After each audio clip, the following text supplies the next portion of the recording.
Hay un claro problema en cuanto a la manera en que se visualiza usualmente los casos de estudio. Oscar Johansen, en su libro Introducción a la Teoría General de Sistemas, publicado en 1993, habla del enfoque reduccionista, en donde toma las partes separadas y las estudia. Resalta que es insuficiente para comprender el todo. Es más claro si lo ves como desarmar un motor e introducir todas sus piezas en una caja para posteriormente estudiarlas. Aunque obtengas muchos datos de cada una de las piezas, no entenderás el motor. Edgar Morin habla de los problemas del pensamiento simplificado. En su libro Introducción al Pensamiento Complejo, dice que esa idea occidental separa conceptos inseparables, abstrae realidades a conveniencia del observador y además desconecta conceptos dependientes entre sí por parecer antagónicos. Mientras que por su lado, Rubén Darío Echeverri y Luz Marina Franco Montoya, en su libro Pensamiento Sistémico, un enfoque práctico, la forma tradicional es el pensamiento lineal o mecanicista. Dice que estamos acostumbrados a pensar de manera lineal. El tiempo lo concebimos habitualmente de manera lineal, donde el presente es consecuencia del pasado y el futuro lo es del presente, como un río en el que las cosas fluyen solamente en una dirección. En el pensamiento lineal, el tiempo es objetivo y externo al ser humano y el universo. Aún así, hay otras formas de ver las cosas. Todos estos autores proponen formas alternativas de modelar esos problemas. Johansen habla de la teoría de sistemas, Morin propone la idea de pensamiento complejo y Robben y Luz Marina hablan del pensamiento sistémico. Aunque tengan puntos donde difieran, todos coinciden en que es necesario considerar el todo junto a sus relaciones, y no solo sus partes. Es donde aparece la idea de sistema, un conjunto de partes coordinadas y en interacción para alcanzar un conjunto de objetivos.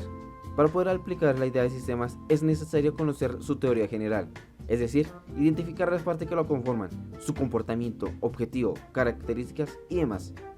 Para empezar, se puede decir que los sistemas son objetos sinérgicos, lo que significa que con solo observar sus partes no pueden explicar su comportamiento, no pueden ser analizados con el método reduccionista. Es más, normalmente esos objetos sinérgicos están compuestos de más objetos sinérgicos que cumplen con características semejantes. Es en resumen una propiedad. Los sistemas están formados por subsistemas y los sistemas hacen parte de supersistemas. Esto es lo que se conoce como el principio de recursividad. Edgar Morin, de forma semejante, propone el concepto de unidad y conjunto. Un objeto puede ser un componente de un sistema y al mismo tiempo ser un sistema complejo. Una vez más, tenemos al hombre, que es un sistema viviente complejo y al mismo tiempo hace parte de un sistema compuesto por sus semejantes llamado sociedad. Dentro de los sistemas, se hace una particular distinción entre lo que son los sistemas abiertos y lo que son sistemas cerrados. Los sistemas abiertos son aquellos que interactúan con su medio, importan energía, la transforman y luego la exportan. Hay un comercio con su medio. Los sistemas cerrados son lo contrario, no pueden intercambiar energía con el ambiente. Un motor puede tomar energía química, la gasolina, y transformar en energía mecánica, pero necesita de otro agente que lo manipule. Por su cuenta no puede ir por gasolina. Aunque todo puede ser considerado como un sistema, es necesario definir cierto límite para el estudio. Es precisamente en este aspecto en donde se forma un debate en la forma en que se debe trazar ese límite y, en general, cómo se debe modelar un sistema. Darío Echeverri y Luz Marina Franco hacen especial énfasis en que los procesos deben verse en círculos, las cosas afectan a consecuencias y consecuencias afectan a causas. Si hay producción, habrá consumo, y si hay consumo, habrá producción. Aquí, la causalidad no será una cadena de acontecimientos, sino una figura compleja en la que los efectos y causas están entretejidos. Veamos como ejemplo el llenado de un vaso con agua. Desde un punto de vista sistémico, podremos ver que hay un ciclo de autorregulación, en donde el nivel de agua que deseamos, el nivel de agua real del vaso y la diferencia entre ambos controlan factores como lo son el estado del grifo, sea abierto o cerrado, y el flujo del agua. Todas las variables se encuentran relacionadas y afectan las unas a las otras. El estado del grifo dependerá de si queremos que salga más agua, pero eso a su vez depende de qué tanta agua necesitemos y también de la cantidad de agua que ya esté en el vaso. Para representar estos casos se utilizan diagramas sistémicos, que consisten en círculos de realimentación y variables que lo componen. Para interpretarlos debemos entender que no cuentan con inicio ni fin, ya que no son lineales. Por el contrario, pueden iniciar a leerse en cualquier punto siempre y cuando las relaciones se comprendan a fondo. En estos diagramas, cualquier elemento puede ascender o descender en diversos momentos, y sus cambios tendrán efectos en el elemento continuo. Johansen propone que sencillamente hay aspectos que no se necesitan tener en cuenta según el objeto de estudio. Por ejemplo, en un sistema enfocado en la sociedad, las variables físicas no son relevantes. El proceso es el mismo en cuanto a observar las partes que conforman el sistema, porque puede que en un cuerpo humano el corazón sea un sistema, pero una uña no. Moran propone un sistema multidimensional que permita la simplificación, para que una los modos simplificadores del objeto de estudio. Dice que los sistemas pueden tener varias dimensiones que se pueden considerar, y que tradicionalmente se han considerado de manera independiente. El ser humano, por ejemplo, es un sistema de fenómenos físicos, a nivel de átomos y moléculas, de fenómenos biológicos, a nivel de células y tejidos, y, al mismo tiempo, de fenómenos cerebrales que se manifiestan e interpretan como fenómenos sociales, culturales, emocionales y cognitivos. Por otra parte, se suelen antagonizar los conceptos de orden y desorden, como en el caso del fenómeno físico e informacional de la entropía. En las organizaciones, el orden y el desorden aumentan mutuamente cuando crece la complejidad. Por eso es que en dimensiones como la del conocimiento físico, el desorden aparente es menor al que se observa con el conocimiento biológico, pues tiene mayor complejidad. Los conceptos de entropía y negentropía son importantes para los sistemas. La entropía es una cantidad física que expresa una medida de desorden. También se puede hablar de que es la tendencia de ir de un estado menos probable a uno más probable. Para los sistemas eso significa la muerte. Cuando se llega a una entropía máxima, el sistema ya no tiene ningún proceso observable. Con el pasar del tiempo, la entropía solo aumentará. Los sistemas cerrados están condenados, ya que no pueden hacer nada con la creciente entropía. Con el tiempo llegarán a su muerte. Los sistemas abiertos, por su parte, sufren de entropía, solo que pueden oponerse a ella con negentropía, que es lo contrario a la entropía, una medida de orden. Los sistemas deben destinar parte de la energía, información que exporta a sus medios para generar negentropía. Principalmente información, la que negentropía es información. El sistema usa la información que obtiene en su corriente de entrada para combatir la entropía. Este en resumen, que los sistemas abiertos, aunque como todo sistema tiene una tendencia al caos y al desorden por efecto de la entropía, tiene a su vez un mecanismo que busca la supervivencia del sistema, que se encuentra centrado en su capacidad de mantenerse organizado frente a los cambios y fuerzas negativas del medio. Esos mecanismos incluso los pueden llevar a crecer y evolucionar. Esto se conoce como el principio de organicidad. Los sistemas abiertos pueden evolucionar porque ese mecanismo que busca la supervivencia, respondiendo a lo que la mente pueda tirarle, es solo una oposición a los cambios fuertes. Solo se admiten cambios pequeños. Lo anterior se juntan con que nunca se puede volver a un estado anterior.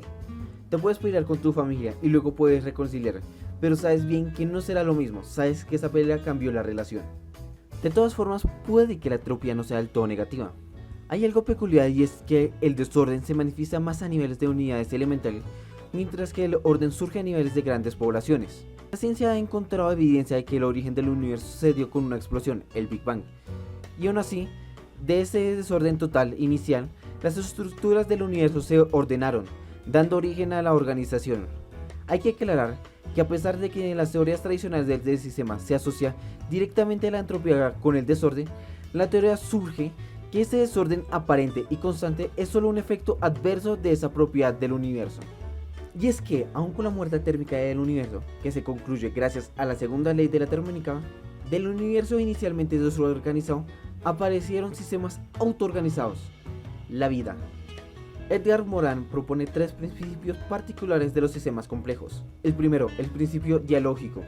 Resalta el diálogo continuo entre conceptos a la vez complementarios y antagonistas. Cosas como el orden y el desorden, el sujeto y el objeto, la unidad y el sistema, que tienen una comunicación continua para generar fenómenos de organización compleja. Por ejemplo, en el caso de una empresa, donde su producción está condicionada por las condiciones que le permiten crecer o subsistir. En ese sentido, se puede afirmar que aquello que produce la empresa es producido para producir y desarrollar la misma empresa, y por lo tanto, la empresa se produce a sí misma. Por último, el principio holográfico. Este principio surge de la idea de holograma físico, en la cual la mayoría de la información de la imagen está contenida en cada una de las partes. En términos sistémicos, no solo ocurre que la totalidad del conjunto tiene información de cada unidad, sino que en cada unidad hay información de que caracteriza a todo el sistema. Por ejemplo, las personas somos partes de una cultura, de la cual extraemos costumbres, ideologías y creencias que forman nuestro carácter junto a nuestra personalidad y a aquello que nos hace únicos.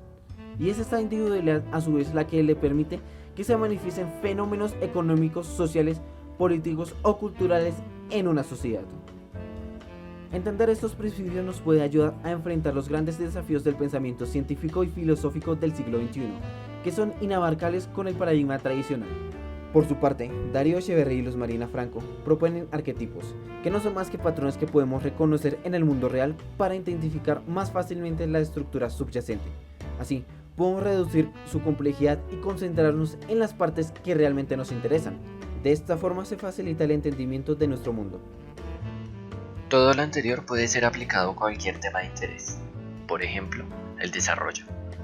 Manuel Castelli y Pekka Himanen en su libro Reconceptualización del desarrollo en la era global de la información plantean y estudian las formas en que se ha dado un desarrollo en varias partes del mundo, como en China, Finlandia, África, Silicon Valley en Estados Unidos, con lo que plantea varios tipos de desarrollo y cómo se afecta uno a otro.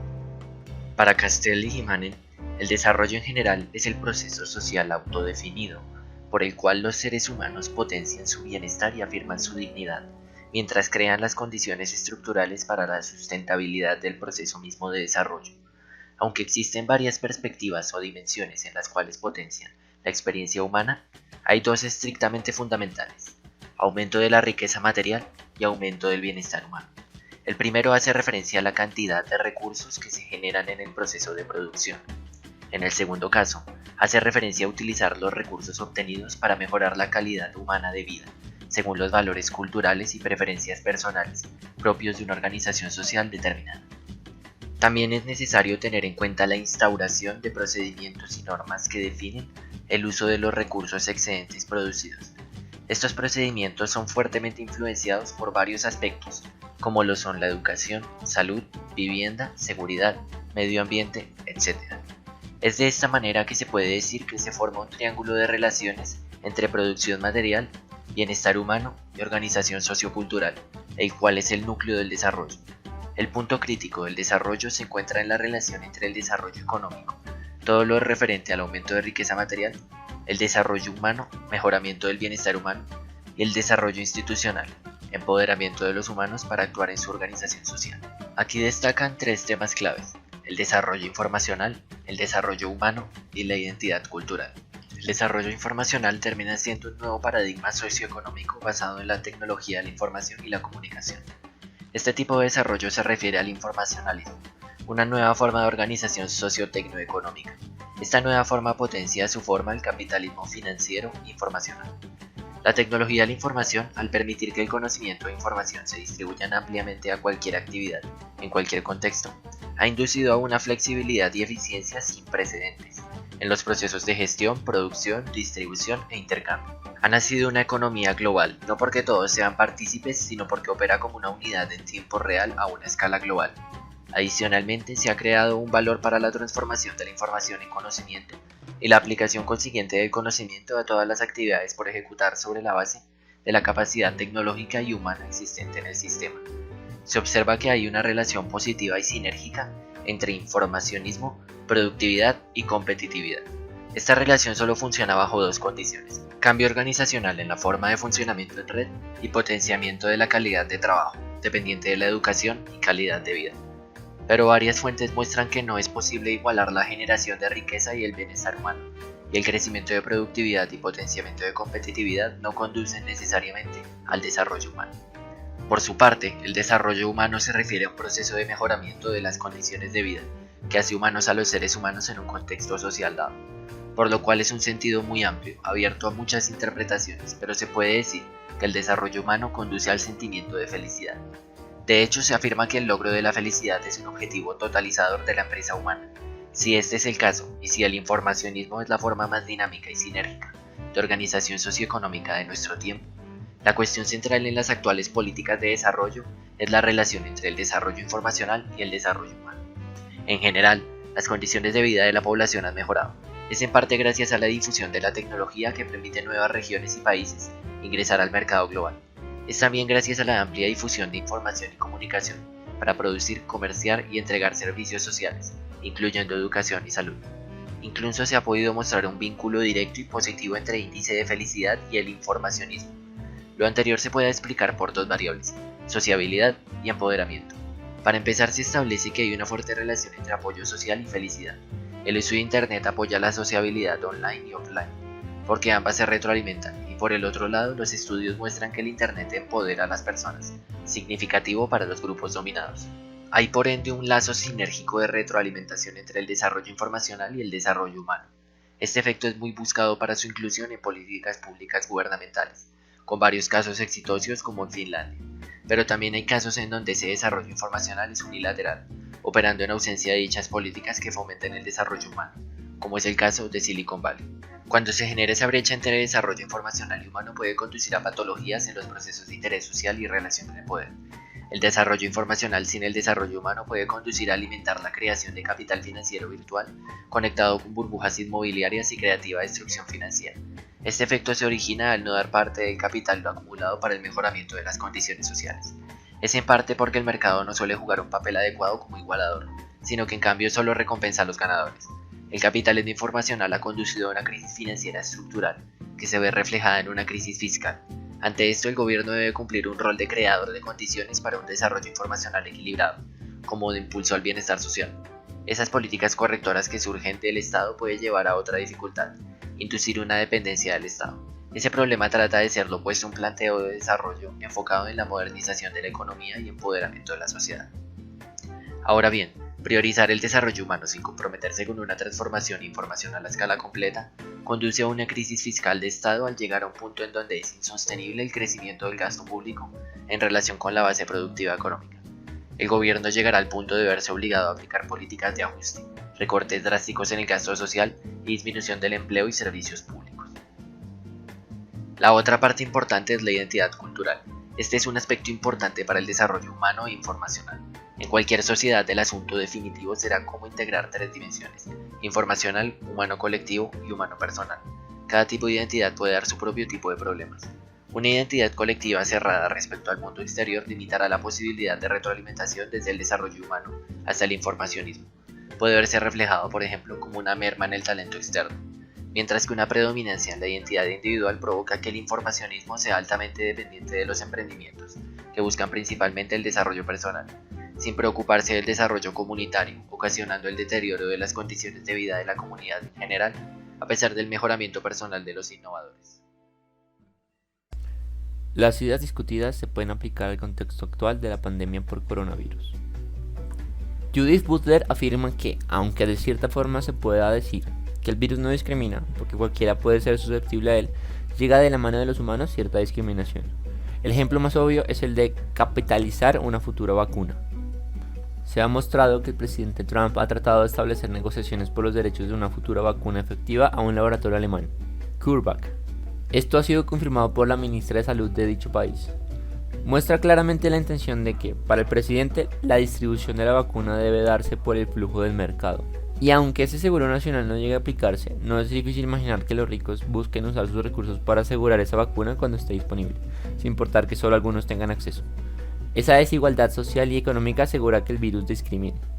Es por esta razón que la autora apoyaba en su artículo a Bernie Sanders en su nominación por el Partido Demócrata, que a día de hoy suspendió su candidatura en apoyo a Joe Biden, actual candidato por el partido. Este candidato prometía un programa médico integral público que garantice la atención médica a todo el país. Incluso plantea un mundo basado en el deseo colectivo de igualdad radical. En un artículo titulado La invención de una epidemia, publicado en febrero del año 2020, George Agamben afirmaba que se tomaron medidas frenéticas que interrumpen de forma agresiva el diario vivir de las personas y que además generan pánico. Según él, estas medidas fueron injustificadas porque los datos de la CNR muestran que en la mayoría de los casos, entre un 80 y un 90%, los pacientes evidenciaron solo síntomas leves, similares a los de una gripa, mientras que solo entre el 10 y el 15% de los casos se puede llegar a desarrollar una neumonía leve. Solo el 4% requiere ser hospitalizado. Para Giorgio, estas acciones desproporcionadas pueden ser explicadas por dos factores. Por la creciente tendencia a usar el estado de excepción como paradigma de gobierno, es decir, que en nombre de la salud y seguridad pública pueden aprobar decretos y leyes automáticamente, dando una amplia lista de restricciones. Por otro lado, es el estado del miedo que se ha extendido en los últimos años en la conciencia de los individuos y que se traduce en una necesidad real de estados de pánico colectivo, y que la epidemia da un pretexto ideal. De esta forma se acepta una limitación a la libertad por el deseo de seguridad. Finalmente, el filósofo francés Edgar Morin, autor del libro de Introducción del Pensamiento Complejo, publica el artículo titulado Festival de las Incertidumbres. En él habla de cómo Bill Gates fue el profeta que, en una conferencia del 2002, advirtió al mundo sobre que el próximo gran peligro que debería afrontar la humanidad sería de carácter sanitario y que no estábamos preparados para eso. En varios países, como en Francia, país natal del escritor, se aplicó una estrategia económica de mantener la atención de los flujos financieros reemplazando la del aprovisionamiento, lo que provocó escasez de artículos como máscaras, test y aparatos respiradores. Esto, junto a la comercialización de hospitales, ha conducido a la actual catástrofe. La actual pandemia ha generado un festival de incertidumbres. Simplemente no se sabe mucho de, por ejemplo, el origen del virus, qué mutaciones ha tenido, cuánto durará el confinamiento, entre otras cosas. No sabemos qué esperar. Hay tanto conocimiento que no sabemos cómo apropiarnos de él, y sobre todo lanzar el reto de la complejidad. Cómo confrontar, seleccionar, organizar esos conocimientos de modo adecuado. Esto demuestra de nuevo la carencia en cuanto al modo que el conocimiento nos ha sido inculcado, estableciendo disyunciones y reduciendo elementos. Pero la realidad es que todo lo que nos parecía separado está entrelazado. La crisis sanitaria se convierte en otro tipo de catástrofe. La carencia en el modo de pensamiento, junto a las ansias de ganancias, son los responsables de innumerables desastres humanos, entre ellos los ocurridos en febrero de 2020. Se debe comprender que la ciencia no es repertorio de verdades absolutas y que sus teorías son desechadas con nuevos descubrimientos. Y en cuanto a lo desconocido, todo progresa bajo ensayo y error. Los remedios pueden aparecer de donde nadie lo espera. Surge además un debate entre la prudencia y la urgencia, dando la muerte al que se vaya mucho por los extremos. Por exceso de prudencia se puede aumentar el número de víctimas por falta de una prueba fiable, mientras que con la urgencia se puede llegar a subestimar los efectos secundarios de un tratamiento que ha dado buenos resultados iniciales. Otro problema es que la ciencia está abrumada por la hiperespecialización, lo que provoca que no haya comunicación efectiva entre investigadores, sino una separación. Son los investigadores independientes quienes han establecido una colaboración entre infectólogos y médicos que se extiende por todo el mundo. La ciencia vive de la comunicación y cualquier censura la bloquea. Se debe ver la grandeza y debilidades de la ciencia contemporánea. La crisis se manifiesta por la falla de las regulaciones de un sistema que, en aras de mantener su estabilidad, inhibe o expulsa la desviación. Cuando ya no se las rechaza, estas desviaciones se convierten en tendencias activas que al desarrollarse amenazan cada vez más desordenar y bloquean el sistema ya en crisis. La crisis en una sociedad fomenta dos procesos contradictorios. El primero estimula la imaginación y la creatividad en búsqueda de soluciones nuevas. El segundo busca el retorno de la estabilidad del pasado, o bien un apego por una salvación provisional o la búsqueda de un culpable. En la actualidad vemos ejemplos de ambos casos. Culpables porque habían cometido errores que provocaron la crisis y despliegue de acciones como mascarillas artesanales y ayuda mutua entre vecinos. El autor espera que la situación actual traiga conciencia de la increíble aventura de la humanidad y que vivimos en un mundo incierto y a la vez trágico. La seguridad del crecimiento económico, la necesidad de progreso y el dominio del hombre sobre la naturaleza y sí mismo son ilusiones. La pandemia ha provocado un confinamiento que resulta tan asfixiante para la economía como también transformador del estilo de vida. Y en general ha provocado muchas otras crisis que van de lo existencial a lo político, pasando por la economía. Va de lo individual a lo planetario, pasando por familias, regiones y estados. Crisis planetaria que pone en relieve la comunidad del destino de todos los humanos. Crisis económica que sacude todos los dogmas que amenazan nuestro porvenir. Crisis nacional que revela las carencias de una política que favorece la rentabilidad y competitividad en contra de la prevención. Crisis social en donde se muestra que hay mucha desigualdad. Crisis en la vida civil en cuanto a percibir carencias de solidaridad y muestra el gran consumismo. Crisis intelectual en cuanto se muestra la carencia de nuestra inteligencia en la búsqueda de soluciones. Crisis existencial que nos hace reflexionar sobre nuestro estilo de vida. La experiencia del confinamiento en el domicilio, impuesto de forma durable a una nación, es una experiencia inaudita. Aunque hay muchas personas que logran pasar con cierta comodidad, hay muchos otros que tienen que soportar una mala situación. Además, el confinamiento será cada vez visto como un impedimento, porque los recursos al alcance, aunque de gran utilidad, no llegan a ser un reemplazo de experiencias verdaderas, como Skype o Zoom no reemplaza el contacto humano. Al menos se espera que el confinamiento modele el desplazamiento compulsivo, el consumismo, la obediencia a la publicidad en favor a buenos alimentos sobre productos durables y no desechables. Pero se requiere otras invitaciones y nuevas tomas de conciencia para que realmente se dé una revolución en ese dominio, que se acelera la lenta evolución que hemos tenido. ¿Qué será lo que conservaremos de la experiencia del confinamiento y qué conservarán los poderes públicos? Es muy probable que continúe la propagación digital con sus efectos positivos y negativos. ¿Será que la salida del confinamiento es el inicio de la salida de la megacrisis o solo agravamiento? ¿Habrá crisis económica? ¿Alimentaria? ¿Seguirá la globalización o se optará por una economía autosuficiente que rechace toda ayuda externa? No sabemos qué va a pasar. Se darán cosas tanto buenas como malas, pero aún es muy temprano. Debemos aceptar que lo peor no es seguro, que lo improbable puede acontecer y que en el titánico e inextinguible combate entre los inseparables enemigos que son Eros y Tánatos, siempre es sano y tónico tomar partido por Eros.